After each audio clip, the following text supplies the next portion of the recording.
জামাতের শীর্ষ নেতা বাইতুল মোকাররমে হাজার হাজার মুসল্লির সামনে দাঁড়িয়ে বলছেন, হে ভাইরা শোনেন, আল্লাহ খুব পেরেশানে আছে। কি জন্য? মানুষের কি জন্য? দাঁড়িপাল্লাকে ক্ষমতা নেওয়ার জন্য আল্লাহ খুব পেরেশান। এই অবস্থা যদি হয়, আরেক নেতা সাধারণ চিটাঙ্গে মনে করলেন, আমি যদি বলি হে সূর্য তুমি দাঁড়িয়ে যাও, তাহলে সূর্য দাঁড়িয়ে যাবে।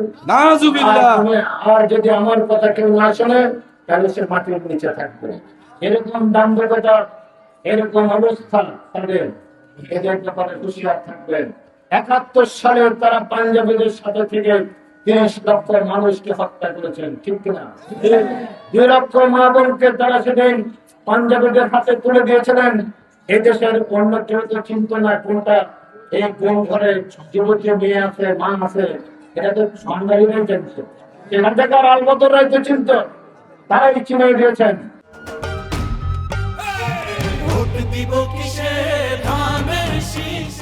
আবার তারা সেদিন মজুদের গোলাম আজমরা ফতোয়া দিয়েছিলেন। আজকে যেমন ফতোয়া দিচ্ছেন, বেহেশতের টিকিট দিচ্ছেন, সেদিন তারা ফতোয়া দিয়েছিলেন যুদ্ধের ময়দানে মা বোনরা নাকি গনিমতের মাল, এটা নাকি হালাল। এই মুনাফিকরা আবার এসেছেন আপনাদের কাছে করতে। তারা বেগম জিয়ার সার্টিফিকেট, রাষ্ট্রের সমস্ত সম্পদ লুণ্ঠন করেছেন। আজকে বেগম জিয়ার সমালোচনা করেন, তারেক রহমানের সমালোচনা করেন, জিয়া রহমানের সমালোচনা করেন। তাদের যদি জিয়া রহমান দেশে আসতে না দিত, তারা আসতে পারতো? বেগম জিয়া যদি রাজনীতি করার সুযোগ না দিতে করতে পারতো? এরকম মুনাফিক পৃথিবীর ইতিহাসে কেউ নেই। ১৭ বছরে এখানে অনেক সন্ত্রাসের জন্ম হয়েছে, অনেক বাহিনীর জন্ম হয়েছে। আমরা ক্ষমতায় ছিলাম না, আমরা এখনো ক্ষমতায় নাই। আপনারা যদি ভোট দিয়ে ১২ তারিখ আমাদেরকে ক্ষমতায় আনেন, তারেক রহমান যদি প্রধানমন্ত্রী হয়, আমি আপনাদের কথা দিচ্ছি আল্লাহকে হাজির নাজির জেনে, আমার দলের যদি কেউ হয় সন্ত্রাসী, তাকেও তার জন্য হাজিপুর ত্যাগ করতে হবে, নাহলে তার জন্য জেলখানা আছে, এর বাইরে কোনো বিকল্প নাই। পৃথিবীর ইতিহাসে এত কোটি কোটি মানুষ কোন মানুষের জানাজা অংশগ্রহণ করে না। কি জন্য করেছে?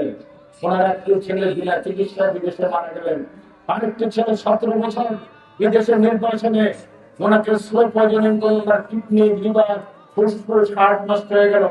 তারপরে উনি আপোষ করে নেয় এদেশের মানুষের জন্য, এদেশের গণতন্ত্রের জন্য, অর্থনৈতিক মুক্তি, স্বাধীনতা, সার্বভৌমত্বের জন্য উনি একদিনের জন্য আপোষ করে নেয়। সেই করেন নাই বিদায় উনি ইমানদার মুসলমান ছিলেন, উনি দেশপ্রেমিক ছিলেন বিদায় আল্লাহ তাআলা ওনার ন্যায় বিচার করেছেন। কোটি কোটি মানুষ ওনার জানাজায় অংশগ্রহণ করে ওনার প্রিয়তম স্বামীর যে মাজার সেটা ভেঙে ফেলতে চেয়েছিল, সেই মাজারে প্রিয়তম স্বামীর পাশে ওনার কবর রয়েছে। আপনারা নির্বিঘ্নে ভোট কেন্দ্রে যাবেন, ১২ তারিখে ভোট দিয়ে তারেক রহমানকে ধানের শেষে ভোট দিয়ে এদেশের প্রধানমন্ত্রী নির্বাচিত করবেন।